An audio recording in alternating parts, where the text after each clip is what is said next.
بھارت سے پاکستان میں داخل ہونے والے دریائے چناب میں پانی کی آمد میں مزید اضافہ رک گیا۔ ہیڈ مرالہ کے مقام پر دریائے چناب میں پانی کی آمد میں گزشتہ روز کے مقابلے 28,100 کیوسک کی کمی ہو گئی۔ ادھر دریائے سندھ میں تربیلا، کالا باغ اور دریائے چناب میں ہیڈ خانکی پر نچلے درجے کا سیلاب ہے۔ تربیلا ڈیم 61% اور منگلا ڈیم 41% بھر گئے۔ فلڈ فورکاسٹنگ ڈویژن کے مطابق دریائے سندھ میں چشمہ سے کوٹری، جہلم، راوی، ستلج اور دریائے کابل سمیت دریائے چناب اور راوی کے اہم نالوں میں بہاؤ معمول کے مطابق ہیں۔ ادھر دریائے چناب میں چنیوٹ کے مقام پر سیلابی پانی کے کٹاؤ کے باعث میاں گاؤں زیر آب آ گیا ہے۔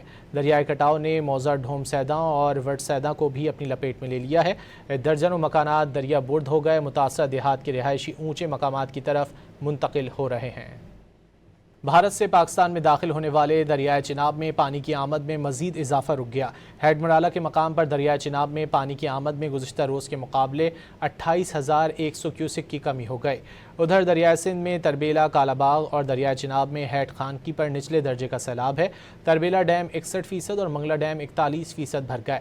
فلڈ فورکاسٹنگ ڈویژن کے مطابق دریائے سندھ میں چشمہ سے کوٹری، جہلم، راوی، ستلج اور دریائے کابل سمیت دریائے چناب اور راوی کے اہم نالوں میں بہاؤ معمول کے مطابق ہیں۔ ادھر دریائے چناب میں چنیوٹ کے مقام پر سیلابی پانی کے کٹاؤ کے باعث میاں گاؤں زیر آب آ گیا ہے۔ دریائے کٹاؤ نے موزہ ڈھوم سیداں اور وٹ سیداں کو بھی اپنی لپیٹ میں لے لیا ہے۔ درجنوں مکانات دریا برد ہو گئے۔ متاثرہ دیہات کے رہائشی اونچے مقامات کی طرف منتقل ہو رہے ہیں۔